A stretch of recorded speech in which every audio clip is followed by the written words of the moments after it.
Werewolves! Ow! Oh, sorry. I'm getting a little bit ahead of myself, aren't I? Well, thankfully for us, there is a lot to sink our teeth into here, excuse the pun. Given the wanton folklore machinations of lycanthropes and the wolfmen of the wild that have long darted through the thicket in this wonderful tapestry of mythology and history. Believe it or not, but whilst werewolves are often underpinned as a hallmark of medieval Europe and the fears that descended during the Dark Ages, lycanthropes of ancient history date back to the dawn of human civilization. So, what is the truth behind it? Why are we humans so fascinated with the mysterious figure who succumbs entirely to the wild, giving themselves to the primal urges of the wolf? Let's find out. Hello horror fans, what's going on? And once again, welcome back to the Scary Channel on YouTube, top 5 scary videos. As per usual, I'll be your horror host Jack Fincher. Today, in this latest episode of The Lore Explored, we rear our bloodthirsty moors skyward and take a look at the werewolf. Roll the clip.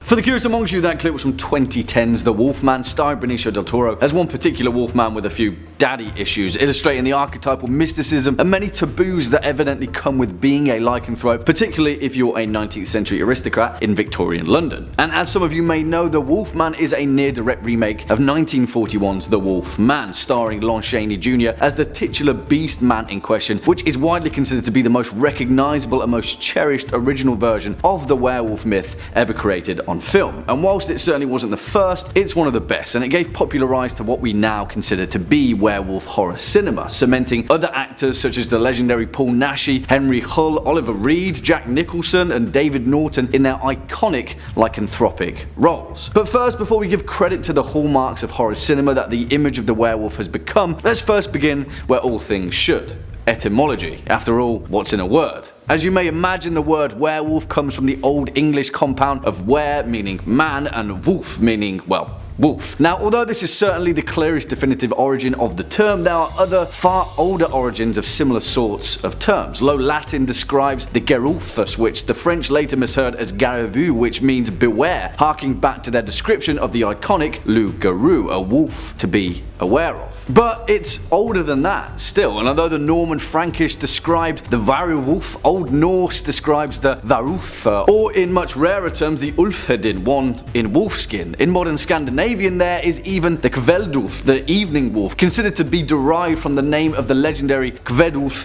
Bjalfason, a historical Norse berserker from the 9th century. However, the actual term lycanthropy comes from an ancient Greek term as a compound of leukos, meaning wolf, and anthropos, meaning human. Although the term doesn't appear until late antiquity, it is derived from a far more ancient one, therianthropy, the mythological act of metamorphosis and shapeshifting from a human to an animal that is as old as ancient Egyptian mythology, appearing in the mythos of myriad African and Eurasian cultures and folklore, from ancient Mesoamerica to the Kingdom of China. As it seems, the act of transforming from a human being to a primal creature has played an integral part in the methods of our ancient oral and recorded traditions. And here is where things get interesting, because although the origins of the term werewolf are ancient indeed, the archetypal European concept of the werewolf emerges from a very clear source, that being the ferociously feared warrior classes of the ancient Germanic tribes, many of whom revered the wolf as a potent symbol of both hunter and fighter. You see, the transformation from men into wolves was a wide held belief throughout Iron Age Europe, particularly in the Germanic sphere, often highlighted in their belief of Tierkrieger, also known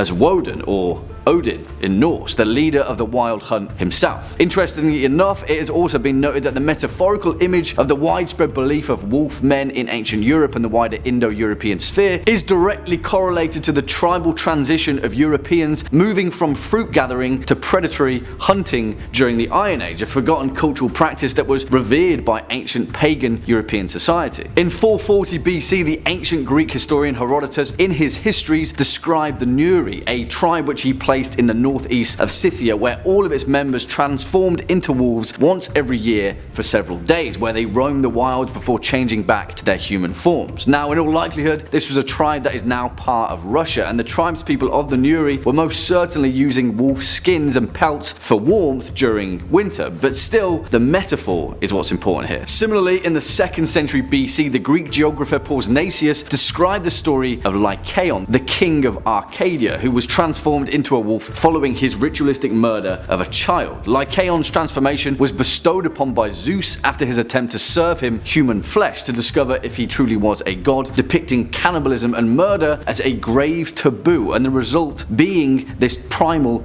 torturous prison. As written by Ovid in his Metamorphosis, describing the transformation of King Lycaon, he tried to speak but his voice broke into an echoing howl. His ravening soul infected his jaws, his murderous longings were turned on the cattle, he still was possessed by bloodlust. His garments were changed to a shaggy coat and his arms into legs. He was now transformed into a wolf. However, although numerous are these references to man transforming to wolf in ancient literature, it is older than even that. You see, the first ever allusion to a man transforming into a wolf astoundingly dates back to the oldest surviving great work of literature in human history, the Epic of Gilgamesh, dating back to the 3rd dynasty of Ur, roughly around 2100 BC. Lycanthropy, as it seems, is a tale as old as time. But why? What is it of these monsters to men? What is this morbid fascination that many of our cultures have held with the act of this primalistic transformation? Inexplicably, as ancient history is often suggested,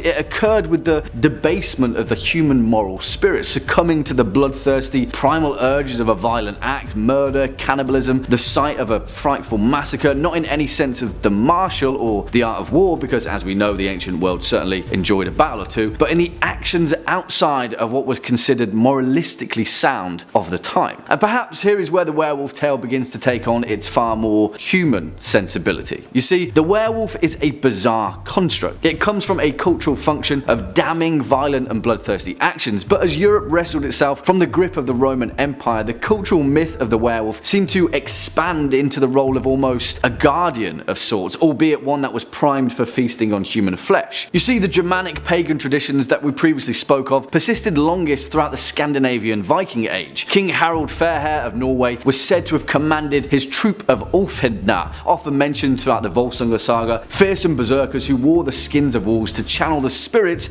of these ferocious animals to enhance their effectiveness in battle. This was continued in the traditional period of the Kievan Rus, a loose confederation of Slavic and Finnic peoples of Europe throughout the 9th to the mid 13th century, which would form the legendary Slavic mythology of the werewolf, one that is far different from the medieval depiction of the Lycan. Historically speaking, the legendary 11th century Belarusian prince Vleslav of Polotsk was very openly considered to have been a werewolf, reportedly capable of moving at superhuman speeds and proudly documented in the 12th century text, The Tale of Igor's Campaign. Here it was stated that Vleslav the prince judged men. As prince he ruled towns, but at night he prowled in the guise of a wolf. From Kiev prowling he reached before the cock's crew, Tumtakaran, the path of great sun. As a wolf prowling he crossed. For him in Polotsk they rang for matins early, at St. Sophia the bells, but he heard the ringing in Kiev. And so this is where we come to our most accurate understanding of the werewolf in modern horror fiction, one that was proliferated in the many tales that occurred throughout the dawn of medieval Europe. Burchard of Worms of the Holy Roman Empire spoke of werewolves that roamed the countryside murdering folk in their sleep. Later, Liutprand of Cremona allegedly spread a rumour that Prince Bahan, the only son of King Simeon of Bulgaria, could use his debased magic to transform into a wolf at will. On the other hand, in Marie de France's poem Bisclaveret, written in the year 1200, she describes a nobleman, Bizunet, who was cursed to transform into a wolf once every week. However, when his treacherous wife had stolen his clothing needed to restore his human form, he escaped the king's wolf hunt by imploring the king for mercy, and then as an act of penance accompanied the king as his own werewolf bodyguard.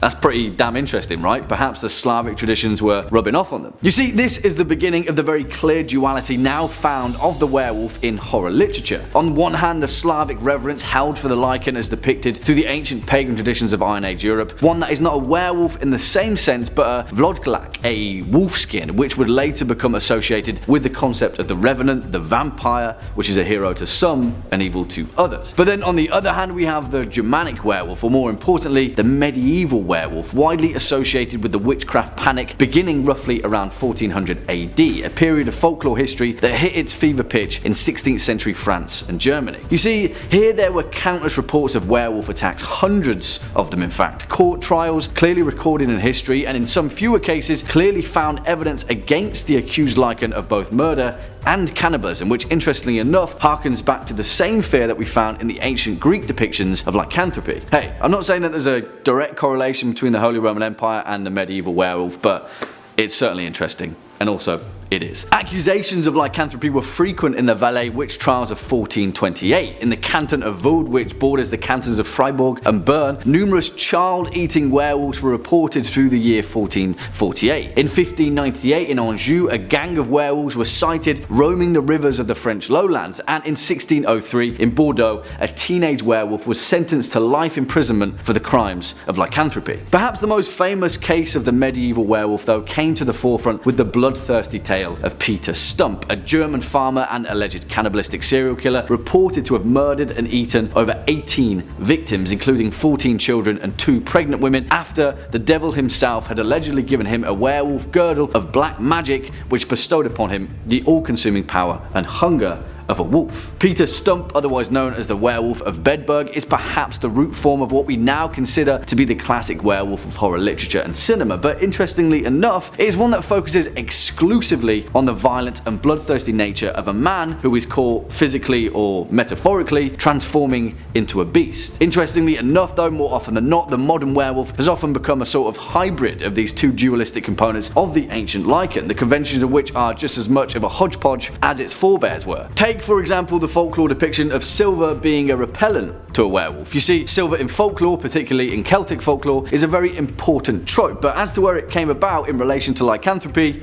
is anyone's guess. In 1640, as folklore tradition describes, the city of Greifswald in Germany was infested by a pack of werewolves, and as was written, a clever lad suggested that they gather all their silver buttons, goblets, belt buckles and so forth, and then melt them down into bullets for their muskets and pistols. This time it worked, and they slaughtered the creatures and rid Greifswald of the lycanthropes. You see, in many ways the fiction of the werewolf is a constant work in progress, constantly grabbing different components of folklore, superstition, mysticism and religion and piling it atop the wolfskin legend. In that regard, the werewolf is perhaps the most forward-thinking horror convention ever known. In The White Wolf of the Harz Mountains, a short story appearing in the Phantom Ship written in 1839 by Frederick Marryat, the first ever demonic femme fatale was penned, one that this time transformed itself from woman into wolf. This trope would occur sparingly throughout Gothic literature, but after the 1970s, particularly following Angela Carter's The Bloody Chamber and her short story The Company of Wolves written in 1979, the female lycanthrope changed the game once more, culminating in Ginger Snaps, released in the year 2000, which is freaking awesome, and then again with 2011's Red Riding Hood, which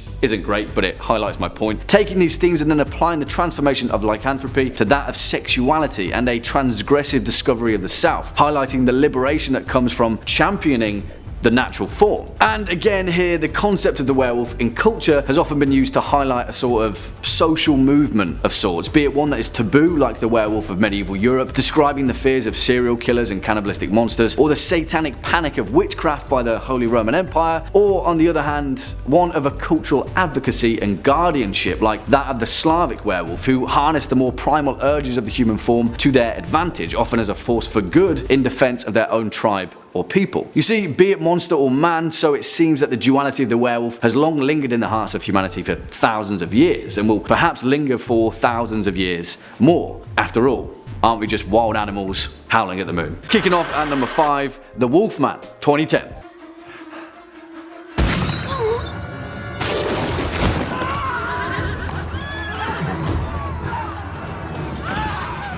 And it kind of makes me sad, because I'm torn in two by this movie, much like the human victims of the titular Wolfman, or Wolfmen in this case. You see, this film had so much potential to be brilliant, and I'm not quite sure exactly where it went wrong, but still, fear not, because the most important thing for you Top 5 Scary viewers though, is that this film is bloody, filled with gore and grotesque transformations, and from a visual perspective, it hits every box when it comes to what we expect from werewolf horror. Also, the cast is absolutely stacked, and it's almost impressive in itself that a film with such acting pedigree flopped so massively at the box office. Benicio del Toro, Sir Anthony Hopkins, Emily Blunt, Hugo Weaving, Yeah, some really big names. Written by David South and based upon the 1941 werewolf classic of the same name, The Wolfman tells the tale of a Victorian man, Lawrence Talbot, played by the awesome Benicio del Toro, who is fantastic in this film despite its critical review, that returns home to his estranged father, played by the legendary Sir Anthony Hopkins, only to discover that there's something lurking deep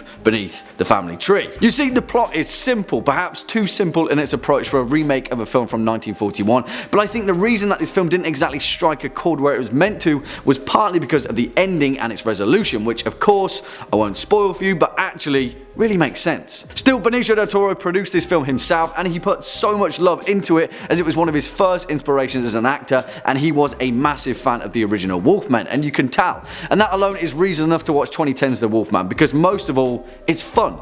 Transformations, howling at the moon, Benicio del Toro ripping people's throats off. Yeah, we're spoiled for choice. Also, Max von Sydow makes a cameo in the director's cut, so there's another reason. Coming in at number 4, Where? 2013. Oh, what a good boy. What's he doing? Peter, stay closer, Dad.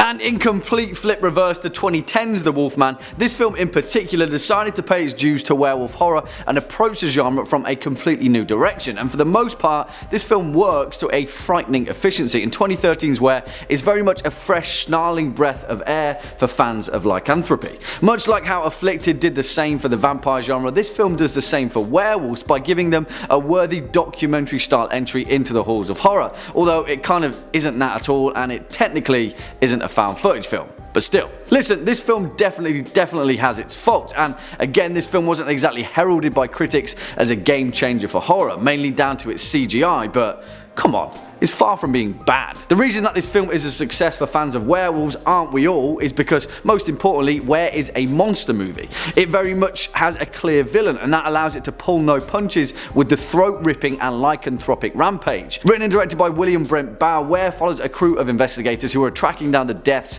of an American family after they were vacationing in a French countryside and their bodies were found ripped to shreds. Of course, the strange, shadowy local loner that lives with his mother out in the woods quickly becomes the source of hot suspicion, and then we're off rampaging our way across the city. There's not much more to it really. We watch werewolf horror movies to see a Claude Ferrell lycan ravage their way across the screen, right? Where is that movie? And it's surprisingly great. Coming up next at number 3, Dog Soldiers, 2001.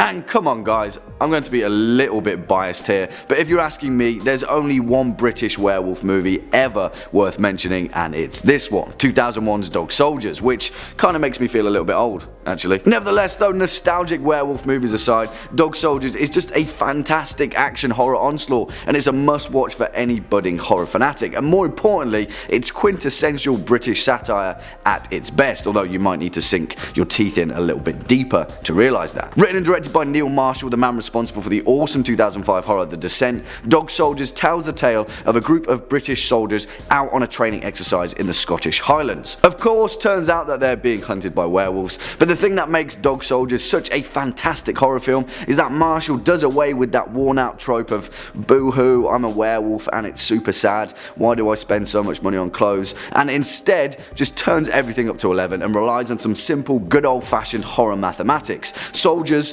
versus demonic wolf-held dogmen. And because of that, it's awesome. Dog Soldiers is essentially Evil Dead, just with less questionable teenagers, more blood-covered soldiers, and of course, some horrifying man-eating werewolves. Next up at number 2, Ginger Snaps, 2000.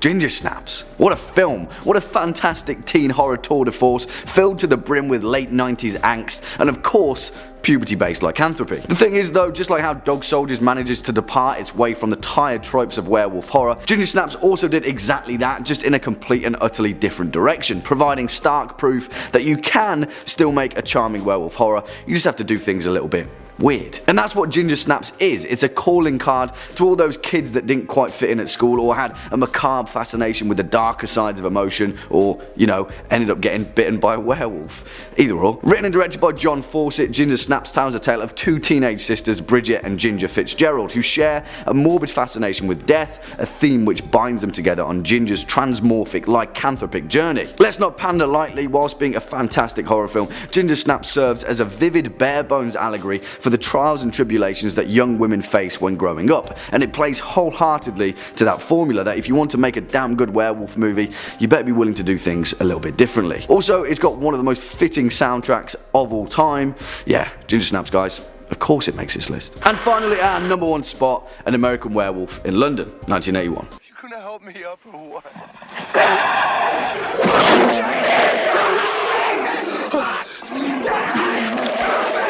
I'm sure that you've all been watching this list waiting for the time that this one rears its ugly 80s head, because despite the point that I've been consistently trying to make, there is in fact one werewolf horror flick that earns the right to fully submit itself to those same tired tropes. This one, 1981's An American Werewolf in London, a complete and utter enigma that is far too horrifying to be a comedy and far too comedic to be a horror, but there in actual fact lies the true weird majesty of this film. Written and directed by the legendary National Lampooner John Landis, An American Werewolf was actually one of 3 werewolf movies that were all released in 1981. The Howling, which already made this list, Wolfen, which is great but isn't really a werewolf movie, and of course this one, which is perhaps the best werewolf movie ever made. But that's the thing, it doesn't even try to be. It somehow manages to be hilarious without even trying, while simultaneously being horrifying in the exact same moment. The main reason for that though are the genre-defining special effects from the legendary designer Rick Baker, who pretty much set the benchmark for his astounding physical depiction of a werewolf transformation. Let's not beat about the bush, the narrative for An American Werewolf is pretty cut and shut, but that's not why it's fantastic. It's in the tight dialogue, the zingy one-liners, the terrifying moments of body horror, and the point of no return that happens when a full moon looms ominously in the night sky. Kicking off at number 5, Silver Bullet, 1985.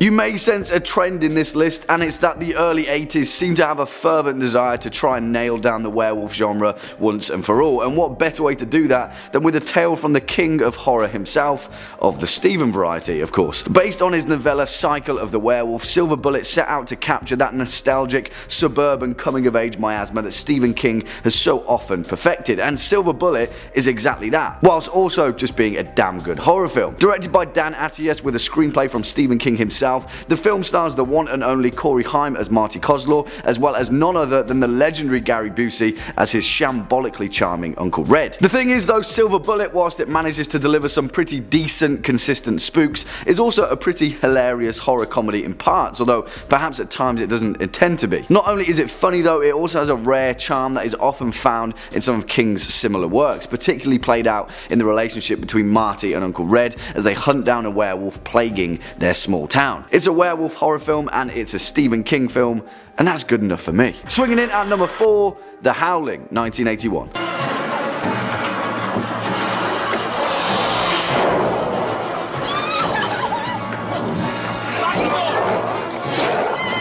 Talking of the 80s, now we're getting into some of the era's best. The fact that this film only comes in at number 4 might perturb some people, but believe me when I say that the next few films on this list are pretty tight. By the by though, 1981's The Howling is just a damn good movie, and when you look past the questionable performances, it's still an incredibly intelligent horror film. Directed by Joe Dante and based upon the Gary Brandon novel of the same name, The Howling tells the tale of a woman named Karen and her husband Bill, who are sent to the remote mountains of Los Angeles to a rehabilitation resort called The Colony. Well, you know what's what, guys, this is a werewolf list, and of course turns out the colony is actually populated by ravenous werewolves hungry for human flesh, and their sole intention is to bite as many humans as possible to bolster their ranks. Also, although they may seem a little dated now, the special effects in this film from the legendary Rob Bottin were absolutely cutting edge stuff at the time, and it served as testament to the creative lengths that filmmakers can go with the intention of turning an actor into a furious, snarling lycan. Werewolves, mountains, 80s blood and gore. Yeah, it's all good stuff. Next up at number 3, The Howling. And yeah, I do mean the whole novel, because although there are a few terrifying individuals in particular, the entire village of Drago, California deserves its spot on this list, and we're also going to slap on The Howling 2 on this list, because Gary Brandner's series only proves to get grosser and grosser the more lichen scar tissue that's added. And it's a little bit confusing really, because it's important to note that the third entry of the Howling series, 1985's Echoes, completely rewrites the events of the first two books, which is an odd thing for an author to do, but forget about that. We've got Roy and Marcia to contend with, and they're pretty angry. First released in 1977 and written by Gary Brandner, in some sense, The Howling is perhaps the most tame depiction of lichens on this list, but it's in the savagery and innate will to commit violence far removed from the rationale of the human mind that allows it to earn its spot here. There is no humanity left behind in this series, just the primal hunger of the beast. It's a difficult trait to pull off, but when it's done right, it's certainly effective. You see, other than some pretty painful transformations, the werewolves in the Howling series are pretty cut and shut. For the most part, they're wolves. Not at all like their depiction in the 1981 movie of the same name, which you may or may not be aware of. And yeah, side note, that movie's awesome. But despite that, these wolves are phenomenally written, aptly taking their literary space as completely different creatures. You see, part of the curious allure of lycanthropy is the humanoid remnants left behind, that otherwise human form, albeit far more toothy and far more hairy. In Brandner's novel, however, all of that is done away with, and in the wild, particularly in the mountain region of Drago, California, the howling herd on the edge of town could be man or wolf alike, and that's exactly where they want you. Also, that's without detailing the bleak tragedy told throughout the events of the first novel, which is pretty far-flung from the events of the film, and you should certainly give it a read if you haven't. But it's in the second novel where Brandner really takes a terrifying turn in the mechanics of these visceral werewolves, and no spoilers, but if you're waiting for some kind of anthropomorphics, yeah, The Howling 2 has a sort of version of that. Pretty gross. Coming in at number 2, Lycanthrope Vampiric Necroscope. And yeah, I'm not entirely sure what else to call them, because if you're expecting this list to be exclusively non-vampire, I hate to break it to you, but Brian Lumley has something to say on the matter. And admittedly, whilst it may be a little sacrilege to honour the Crimson Lords here, the Necroscope version of Lycanthropy truly is something else entirely. As a brief overview to Brian Lumley's phenomenal horror fantasy series, vampires in Necroscope are a species known as the Vampiri, an ancient species of creature from an alien dimension known as Starside, Sunside, who have existed on our world for millennia through the use of two interdimensional portals. Their vampirism is bestowed upon them by a sort of leech-like parasite that forms a symbiotic bond, granting them an infinite lifespan, untold powers, and the need to sustain it all by means of blood. Pretty cool, right?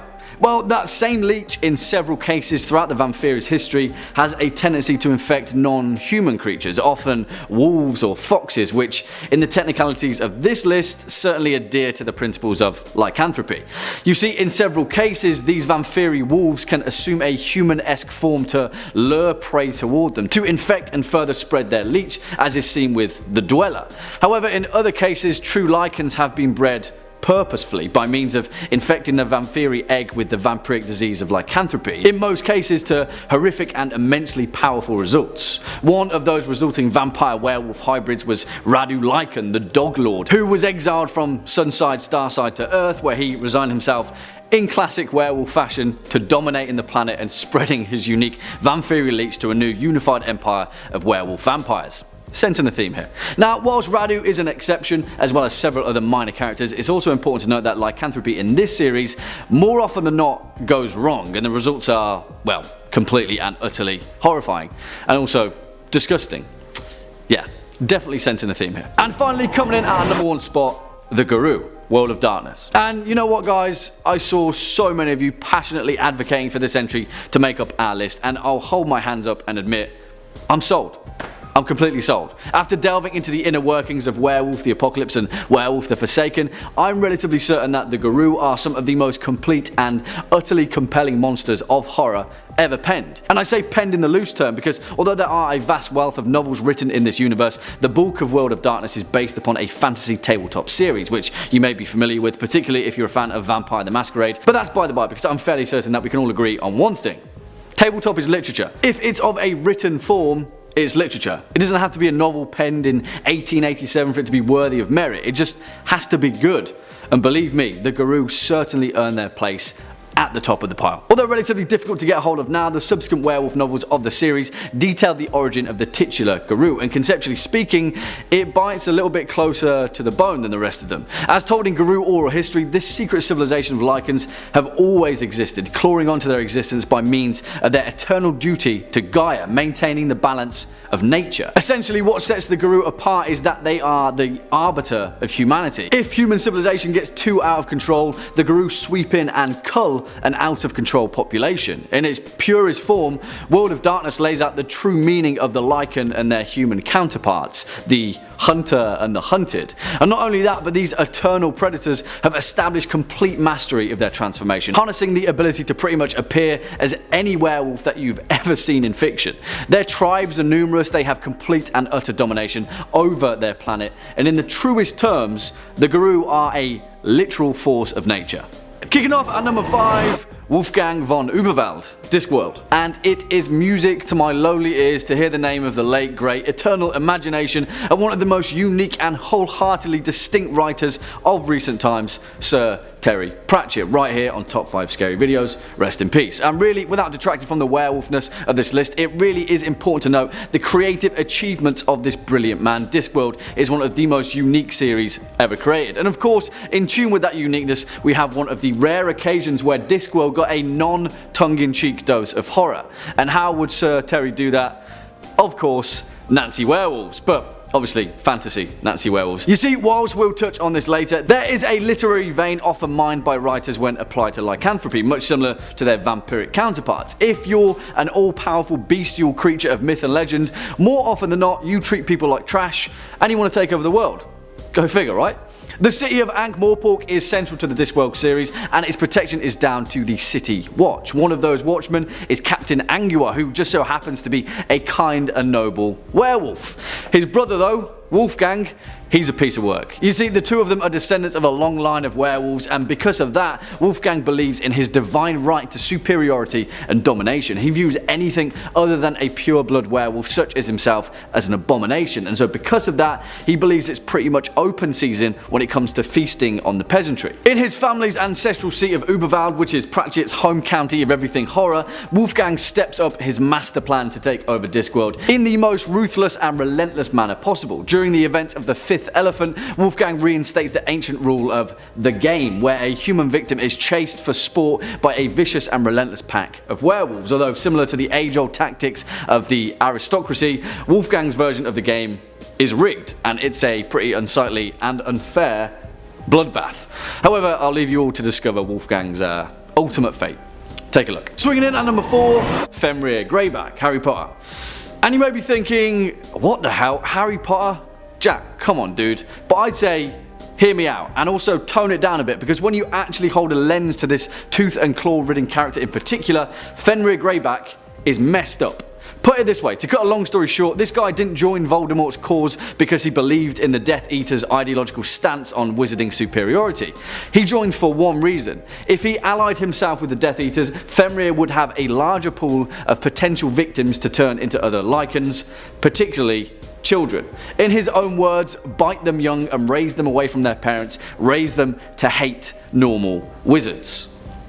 That's messed up. Fenrir Greyback is a werewolf who is so bitter, twisted and corrupted by the fact that he was infected with lycanthropy that his sole purpose on Earth is to infect as many other innocent people, particularly kids, and inflict them with the same pain that he feels. Metaphors aside, I should reiterate that this is a children's book. Yeah, and it doesn't stop there, because it gets personal. As the series explains, Remus Lupin, the kind and noble protector of Harry Potter throughout the later novels, who just so happens to also be a Lycan, was in turn infected by Fenrir. But do you know why? It wasn't just a chance occurrence that Mr. Lupin was a Lycan, it was because when he was a kid, Remus's father, Lyle Lupin, who was an employee at the Ministry of Magic, publicly stated that werewolves deserved nothing less than death following the murder of 2 innocent Muggle children at the hands of Fenrir and his werewolf pack. When Fenrir heard those remarks, you know what he did? He didn't get revenge on Lyle, the guy who said it. He waited, bided his time, and on Remus's 5th birthday, he snuck in his bedroom, attacked him, and bit him, infecting him as a werewolf for the rest of his life. He infected the guy's infant child on his birthday.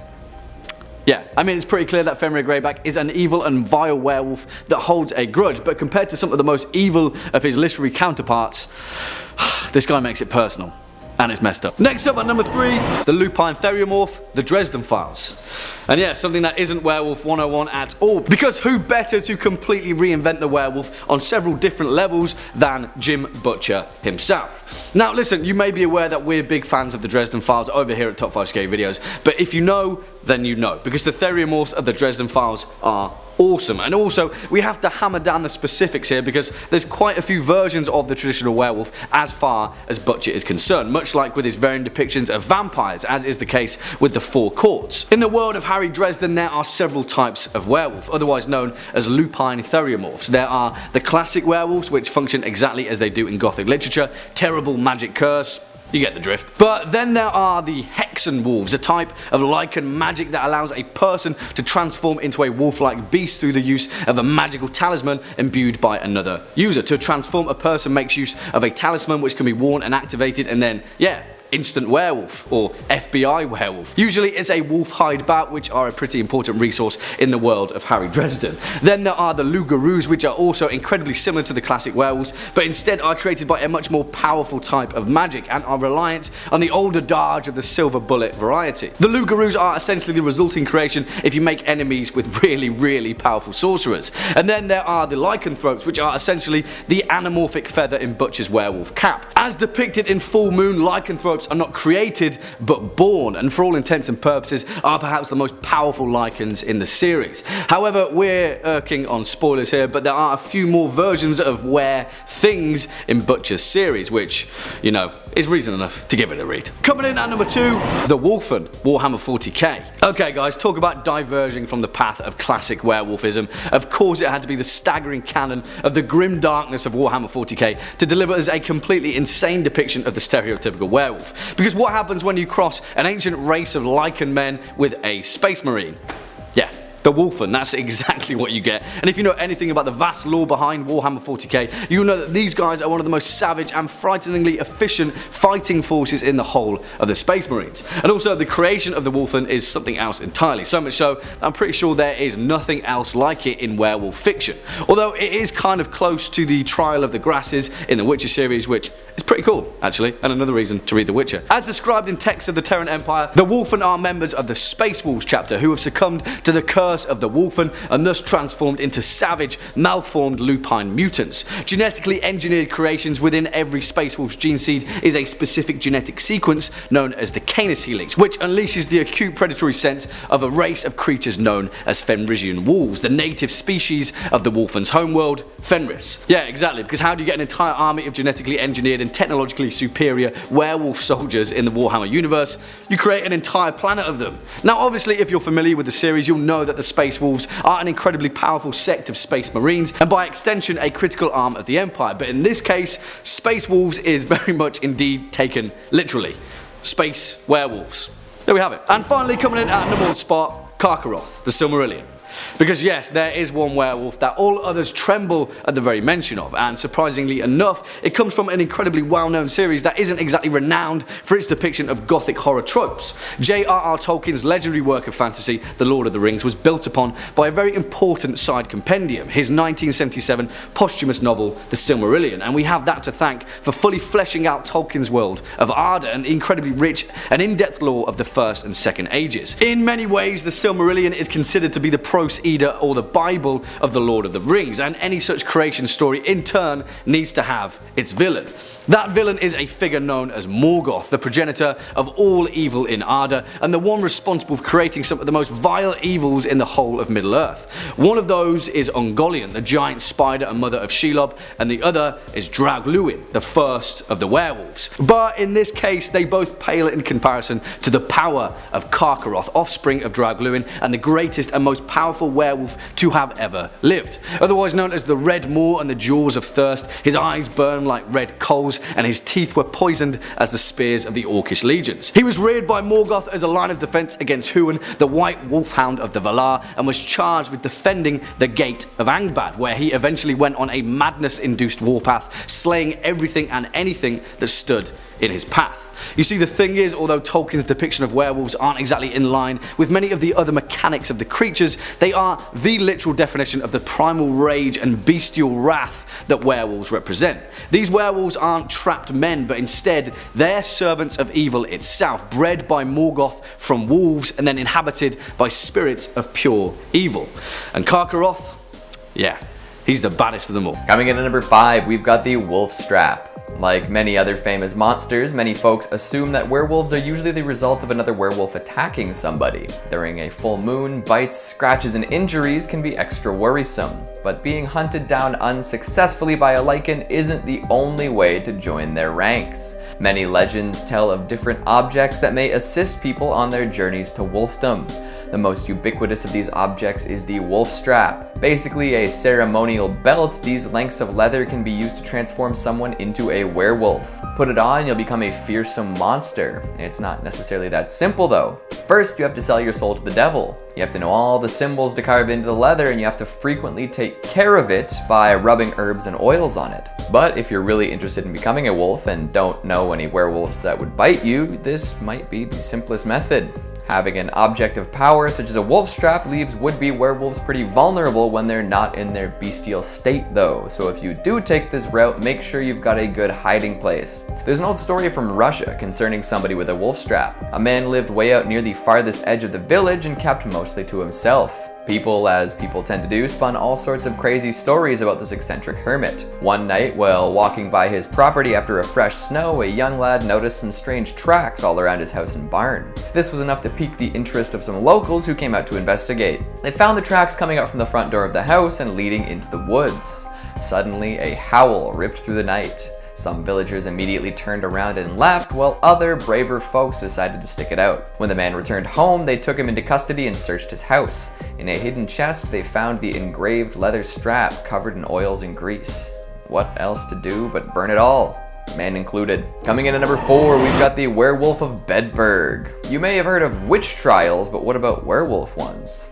Yep, folks used to get a whole party together to go out blaming people for the brutal deaths of livestock. Once someone was convinced a person was a werewolf, there was really nothing that could be done about it. Concerned citizens would arrest them, put them on trial, and torture them for hours on end until they got a confession. Whether any of what you confess is true is between the accused and God at that point. A famous trial comes from the tale of one Peter Stubb. For years, folks from Cologne and Bedburg lived in fear of wolf attacks. Dozens of people died in gruesome ways, often torn apart and partially eaten.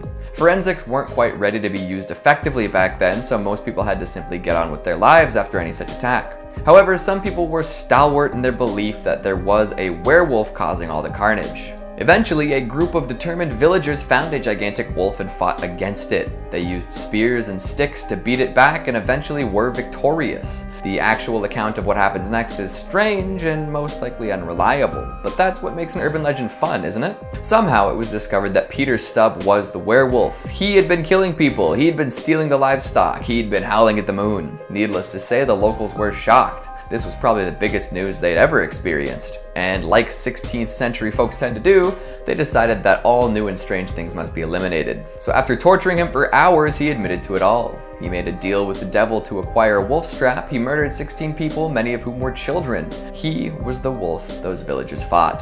Then, of course, he was burned. What, they couldn't afford a silver bullet? In at number 3 we have Underworld. Directed by Len Wiseman and released in 2003, Underworld is an action horror film that centers on the secret history of vampires and lycans, an abbreviated form of lycanthro, which means werewolf. The plot revolves around Celine, played by Kate Beckinsale, a vampire death dealer hunting lycans. She finds herself attracted to a human, Michael Corvin, who is being targeted by the lycans. After Michael is bitten by one of them, Celine must decide whether to do her duty and kill him or go against her clan and save him. Underworld is unexpectedly a Romeo and Juliet tale set amid a war between vampires and werewolves, breaking all the rules in the process. Not to mention, the movie relies on practical effects and less on computer generated imagery. On top of that, it also has one of the most intimidating werewolf designs in movie history. Now as a whole, the movie and its subsequent sequels aren't the best, but it certainly changed all the rules of the werewolf genre. As of right now, it holds a 31% approval rating with the general consensus reading. Though stylish to look at, Underworld is tedious and derivative. Roger Ebert went on to state that this is a movie so paltry in its characters and shallow in its story that the worm seems to exist primarily to provide graphic visuals. I'm guessing he wasn't a fan. That doesn't surprise me in the slightest, because I wasn't either. Coming in at number 2, An American Werewolf in London. Directed by John Landis and released back in 1981, An American Werewolf in London is a horror comedy film starring David Norton, Jennifer Agutter, and Griffin Dunne. The plot follows two American backpackers, David and Jack, who are attacked by a creature while traveling to England, causing David to question whether he will become a werewolf under the next full moon. Now, despite the movie's comedic undertones, it's a groundbreaking, grisly masterpiece with chilling special effects and a transformation scene that lingers with you long after the credits roll. An American Werewolf in London has garnered an 87% approval rating on Rotten Tomatoes, with the general consensus reading terrifying and funny in almost equal measure. John Landis' horror comedy crosses genres while introducing Rick Baker's astounding makeup effects. However, surprisingly, Roger Ebert's review was less favourable, with him stating, "An American Werewolf in London seems curiously unfinished, as if director John Landis spent all his energy on spectacular set pieces and then didn't want to bother with things like transitions, character development, or an ending. Straight savagery." Despite that, An American Werewolf in London is chiefly appreciated as a milestone in the comedy horror genre and for its innovative makeup effects, with the Daily Telegraph stating that it was the first mainstream hit which managed to make its gross out effects simultaneously shocking and hilarious, and called the signature werewolf transformation scene stunningly ingenious without a computer effect in sight, but also suffused with squirm-inducing agony. And finally, in at number 1 we have Ginger Snaps. Directed by John Fawcett and released back in 2000, Ginger Snaps stars Emily Perkins and Catherine Isabel, two teenage sisters who have a fascination with death. The plot concerns two outcast sisters, Ginger and Bridget, in the mindless suburban town of Bailey Downs. On the night of Ginger's first period, she is savagely attacked by a wild creature. Ginger's wounds miraculously heal, but something's not quite right. Now Bridget must save her sister and save herself. The movie smartly parallels lycanthropy with puberty, something that has never been seen before on screen, with the teenagers finding themselves growing apart once Ginger begins undergoing unusual changes. Film garnered an 89% approval rating, with the general consensus reading, "The strong female cast and biting satire of teenage life making Ginger Snaps far more memorable than your average werewolf movie or teen flick." And that's the point, this movie is far from your average werewolf movie, with it showcasing the pains of puberty and the bond between two sisters. The movie is darkly humorous that builds to a gut punch of an ending, with Bridget being forced to try and save her sister from her now monstrous identity. In at number 5, The Wolfman. Directed by George Wagner and released in 1941, The Wolfman is a horror film starring Lon Chaney Jr. in the title role. After Larry purchases a silver-headed walking stick that represents a werewolf, he is attacked by a creature of folklore. He then transforms into a wolf every full moon and hunts for prey. Now, unlike the rest of our list, that is one of the more classic depictions of werewolves on our list. However, it was also the first of its kind to do it. The movie set the standard for werewolf movies, even introducing the concept that werewolves are vulnerable to silver and are marked with a pentagram. A chilling poem is even repeated throughout the movie. I quote, "Even a man who is pure in heart and says his prayers by night may become a wolf when the wolfbane blooms and the autumn moons is bright." The poem, contrary to popular belief, was not an ancient legend, but in fact an invention of screenwriter Seod Mack, with it being repeated in every subsequent film in which the Wolfman appears. The movie currently holds a 90% approval rating on Rotten Tomatoes, with the general consensus reading, "A handsomely told tale with an affecting performance from Lon Chaney Jr. The Wolfman remains one of the classics of the Universal horror stable." In at number 4 we have Dog Soldiers. Directed by Neil Marshall in his directorial debut and released in 2002, Dog Soldiers is a horror movie starring Sean Pertwee, Kevin McKidd and Liam Cunningham. During a routine nighttime training mission in the Scottish Highlands, a small squad of British soldiers expected to rendezvous with the Special Ops unit instead find a bloody massacre with a sole survivor. The savage attackers of the Special Ops team return, and the men are rescued by Megan, a zoologist who identifies what hunts them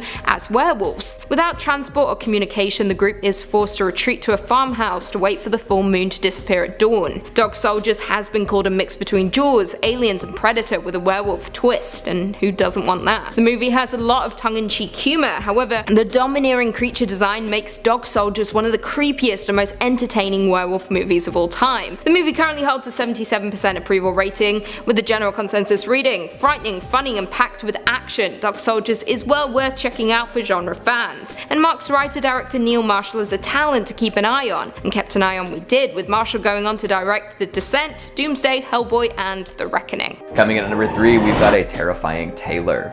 Werewolves tend to be associated with savagery. They're wolves after all. They run around looking for prey and howling at the moon, and when they do find prey, they tear it apart and eat it raw. But not this werewolf. He is a classy lad.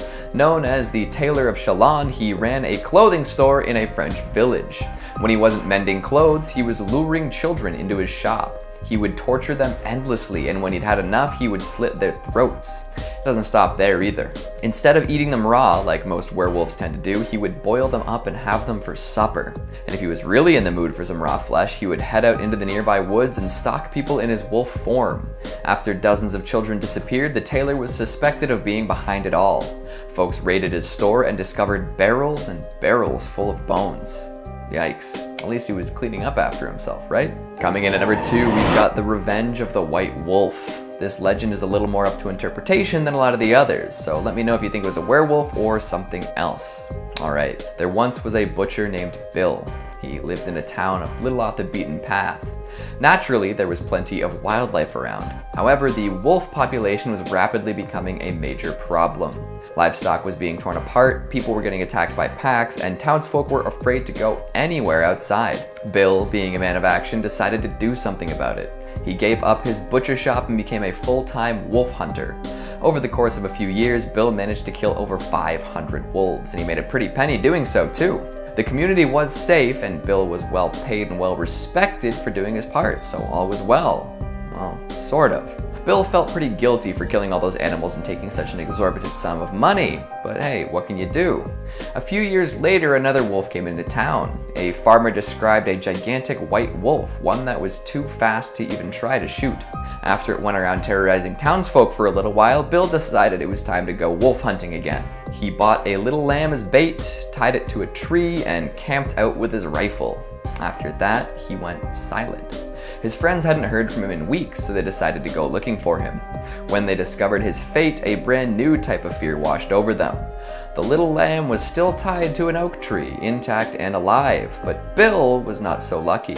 He was propped up against the tree and missing most of the important flesh from his throat. Poor guy. After that, the white wolf was never seen again. And finally, at number 1, we've got the Bray Road Beast. Most of these stories have taken place in a far-off past, so for our last legend, I'll bring it to the modern age. Bray Road is near the town of Delavan in Wisconsin. A solid trek from Milwaukee, Delavan is mostly known for its lakes and parks. But the multiple werewolf sightings put it on the map in a different way. While driving along Bray Road, Dorothy Gibson hit something. She got out to investigate but didn't see anything at first. And suddenly, a huge hairy beast charged at her car. Terrified, she hopped in and drove off into the night. She shared this story and it gained some traction. In fact, many other people who had similar experiences came forth with their Bray Road beast tales. Some folks had seen the beast on the side of the road, while others say they were actually chased by the creature. But when so many people claim to have witnessed the same pointy-eared monster on the same road, you have to start considering the possibility. Nobody seems to have managed to snap a picture of the beast, and sightings have gone down over the past little while. It was most active during the 90s, so maybe it just got a little too old by now. Regardless, that's the last thing you want to see when driving down the road late at night. Kicking off at number 5, The Pack from The Pack. And yeah, because I'm not sure what else we could exactly call them. The thing is, I think it's best that we kick off this list with an otherwise undiscovered gem, because for the most part when it comes to werewolves in literature, you have to do a little digging to find anything that's worth its salt, or fur, I guess. In The Pack, written by Paul Hinton and released back in 2013, werewolves, although still depicted in their traditional form, kind of are an entirely different force of nature. If you'd like an idea as to the bones of this novel, picture 30 Days of Night but put werewolves in it and then stick it in a small town in England. The Pack tells a tale of a fictional town called Whitchurch tucked in the idyllic landscape of rural England. However, in this little town it has a very bizarre history soaked in blood and the misfortune of an ancient curse. You see, every 15 years a vicious pack of werewolves that are genuinely terrifying in parts, may I add, are unleashed upon Whitchurch to feast upon the locals. And yeah, as you may imagine, that's exactly how this novel kicks off. Listen, I can't exactly heap a huge amount of praise on the actual technical construction of this novel, because for the most part Hinton's style is incredibly simplistic and the dialogue heavy nature of the novel is dragging in parts, but Honestly, the werewolves in this novel are awesome, and it's worthwhile just to experience that. They're unlike pretty much every other werewolf in literature. They're like a force of nature, more akin to the vampires of 30 Days of Night than anything else. Also, if you enjoyed Neil Marshall's awesome movie Dog Soldiers, then you will adore this book. It's got the same British charm to it and a similar set of true grit characters. Yeah, The Pack. It's worth a read. Swinging in at number 4, Reverend Lowe, The Cycle of the Werewolf. And yeah, we can't really make this list without giving reference to the main man himself, Stephen King. You see, out of all of the entries on this list, Stephen King's The Cycle of the Werewolf is perhaps the most traditional depiction of lycanthropy. And yeah, I'm not entirely sure how he does it, because much like with the vampires in Salem's Lot, King manages to turn such a traditional horror trope into a completely different vessel for fear. But hey, I guess that's why he's the king of horror, right? For those of you that haven't yet read The Cycle of the Werewolf, please do. It's a fantastic read. It's short enough to get through in a single sitting, and conceptually speaking, it's the definition of what being a werewolf is.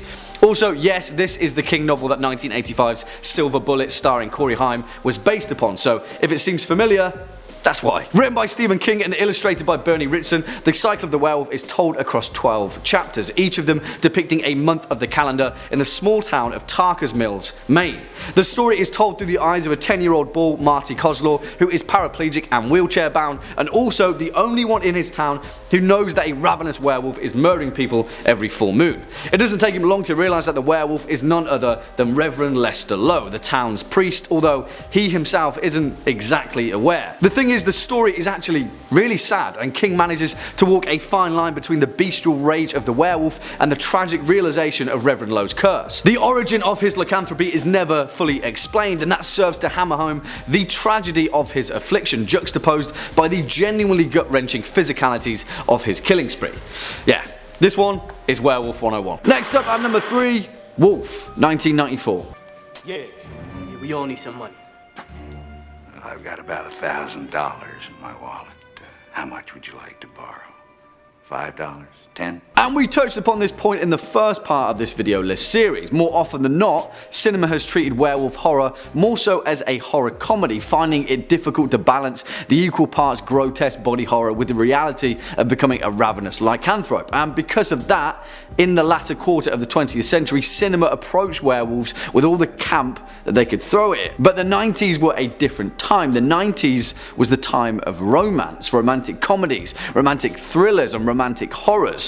Just like 1994's Wolf, and who better to play the Lycan than the big bad wolf himself, Jack Nicholson. Listen, this film isn't your traditional werewolf horror. There's little of the vulgar thrill and excessive gore that we've come to love in the genre, but strangely, Wolf finds its intrigue within its exceptional cast and characterization. In fact, this film is perhaps the closest we've come to a mainstream depiction of werewolf horror, and because of that pedigree, it really does work. Wolf stars the legend that is Jack Nicholson as Will Randall, a highly successful editor-in-chief that subsequently gets bitten by a werewolf and loses his job pretty much in the same day. After getting betrayed by his best friend and colleague Stuart Swinton, played by James Spader, the pair quickly strike down a path that propagates who's who in the alpha males of both the wolf pack and the big city life of downtown Manhattan. Because the perfect foil to Jack's big bad wolf is of course James Spader, who is incredibly creepy in this film, and in fact the vast majority of the horror comes from his performance alone. You see, the best part about 1994's Wolf though is that the actual physical effects of the werewolves are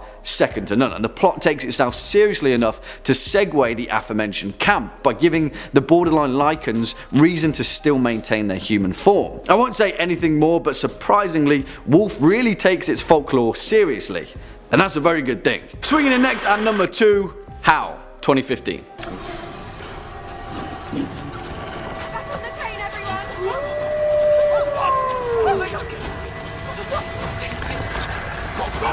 This film is great, and the fact that it's a British indie movie that went straight to DVD will probably do no wonders for the fact that it otherwise fell straight down the black hole void of surprisingly brilliant horror movies from the United Kingdom that didn't get the credit they deserved. You see, it should, because Howl is awesome, and it's very much in line with the pedigree of another British werewolf horror that made our part 1 list, Dog Soldiers. And guess what? This film is pretty much the second cousin of Dog Soldiers, as most of its production crew worked alongside Neil Marshall back in 2002, and this film's director, Paul Hyatt, was the guy who made the incredible prosthetics and physical effects of Marshall's werewolves. So That's reason alone to watch this film. And in fact, I think 2015's Howl may give Dog Soldiers a run for its money when it comes to the characterization of its Lycans, because they are fantastically terrifying throughout this film.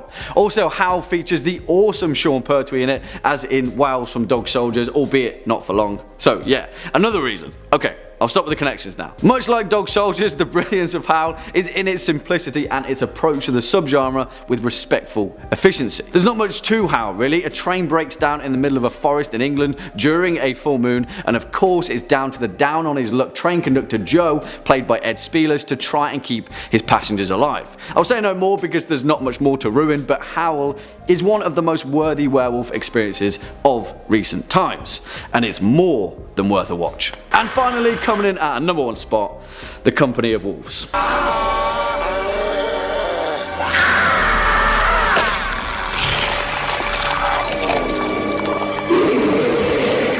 Considered by many to be the greatest werewolf film ever made. And come on guys, it may be just that, but I had to save some material for part 2, right?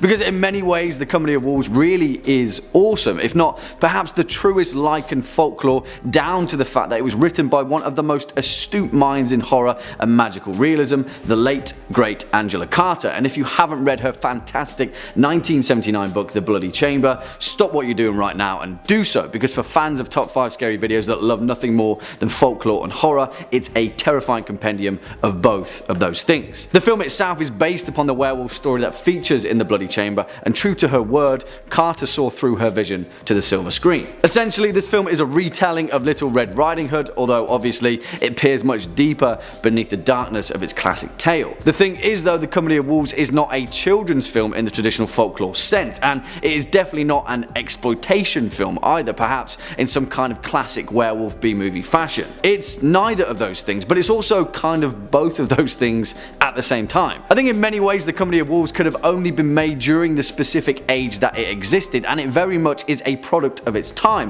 while still being an interpretation of a timeless tale. There's not much more to say really. There is just so much going on deep within the retelling of Rosaline and her long lost werewolf love that everyone's interpretation will be different. So in that case, I guess I'll leave it all for you all to interpret.